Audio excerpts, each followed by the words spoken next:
In today's video, I'll be showing you how to turn live captions on and off on your Samsung Galaxy S9 tablet.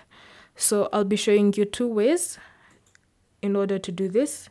The first is when you open settings and then you scroll down until you find accessibility. Then select hearing enhancements.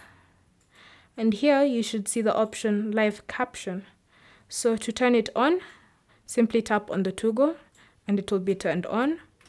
If, however, you want to leave it off, just tap on the toggle. Now, in order to use the second option, first make sure live caption in volume control is turned on. And then when you go back to the home screen, and then you press on the volume up or the volume down button, you should see the three buttons. So tap on those three dots or three buttons, and here you should see the live caption icon.